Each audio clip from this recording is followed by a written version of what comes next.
I'm with Ben Mattis, the man at the helm of it all. Now, you have had a lot of success with the PS2, with previous versions of the game. Why the reboot? We rebooted because we wanted to maintain the leadership position in the action-adventure genre. And it was our belief 3 years ago when we started working on this new Prince of Persia that if we were to just do a continuation of the Sands of Time trilogy, Prince of Persia 4, if you will, on next gen, it wouldn't be doing justice to the brand, and it would be giving too much opportunity to the competition. So we wanted to jump in a big way, hit next gen with a splash, and really reestablish ourselves as, the king of the action-adventure genre. About the world they are in and what's happening, what can you tell me about that? Ahriman, this evil god, he's corrupted everything. So the world they're in is a subset of the actual planet Earth. We call it the Walled Garden, the Garden of Eden, whatever you want to call it. It's a magical subset of the world that's been isolated from the rest of the world, and nary the two shall meet. You're not supposed to be able to get in, you're not supposed to be able to get out. But of course, fate has it that the prince sort of stumbled into this thing, and suddenly here he is wrapped up into this event. Ahriman escapes, and so this walled garden is corrupted, and the walls of the garden, the magical barrier, will eventually come tumbling down, and Ahriman will escape and infect the whole world. So the prince and Elica are kind of racing against the clock, because they need to restore the life and light within this walled garden before he eventually spreads over the entire world. And there's the tree of life. Yeah. Tell me about that. So the Tree of Life is the prison that Ahriman has been in for millennia. Okay. And it is that prison that, through various events that we're not talking about, come tumbling down, allowing him to escape infecting this Garden of Eden.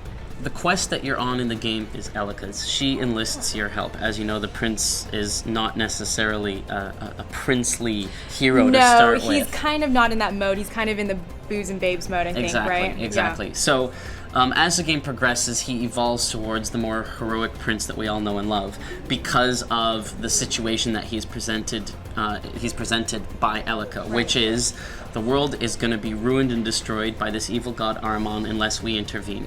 Literally every single element of gameplay, Elica has a role. When you're doing acrobatics, she has a role. She helps you navigate your way through the world and decide how to get to where you need to get through the use of her compass power. When you're actually, running and jumping and flipping, she follows right behind you and is able to do cooperative moves with you and allow you to access areas you couldn't access on your own. Launch date is approaching. What else are you guys doing in terms of wrapping up the game? Well, the good news is a lot of the game works, and it has for a long time.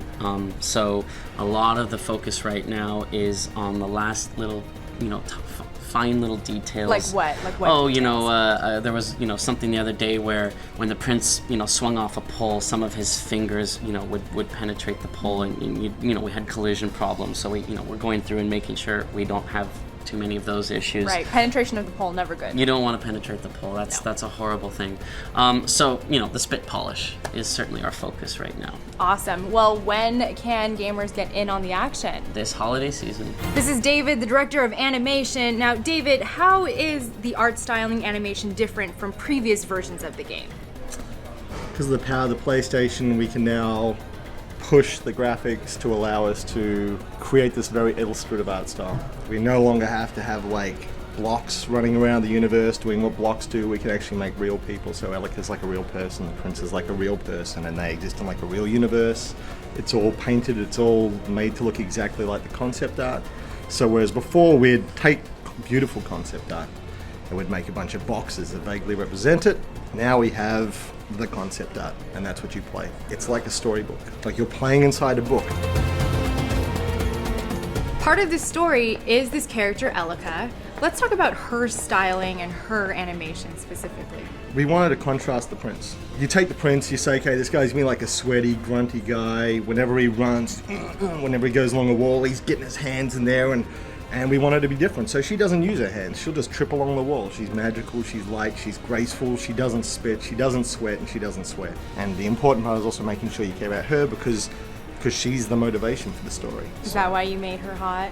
Because No. you want the. No, that's an executive committee decision. We send over images and they say we like the hot one, and we're like, well, okay. There's sort of this watercolor feel to the styling, to the animation. Tell me about that, because it's really unique. It's really gorgeous, actually. That's the style that's always been in the Prince of Persia. It's just we could never translate it. So the concept art from the previous versions was gorgeous. And the thing was, like I said before, with the box problem was we could never transfer that onto screen. Like our game is essentially, it's using the Assassin's Creed engine. If you stripped away all the stuff that makes it look pretty, you'd be seeing Assassin's Creed. It actually is more expensive for us to make it look like that. So to get this in the game, we had to have the power of the PlayStation. What do you think users are going to be most excited about in terms of animation in this game?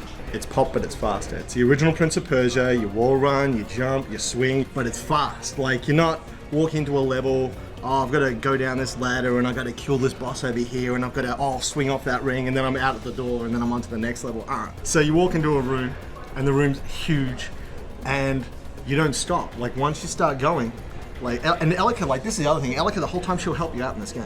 She's not going to get in the way, she's not going to hinder you, you don't have to carry her, unless we want you to carry her to help the story, but generally speaking, you don't have to worry about it. And whenever you get lost, you just ask for her help, because it's her story, it's her quest, it's her land, and she'll just, you go over there. And so you never really have to slow down. And because of the save me aspect of the game, you don't have to worry about dying and, I missed that Sands of Time button, so I'm going to have to go all the way back to the start of the level. It's like, she just puts you back and you give it another go, and so it's fast. What finishing touches are you guys still working on? Everything. Last night I was here till 5 o'clock in the morning finishing off the starting move for one of the bosses in fight.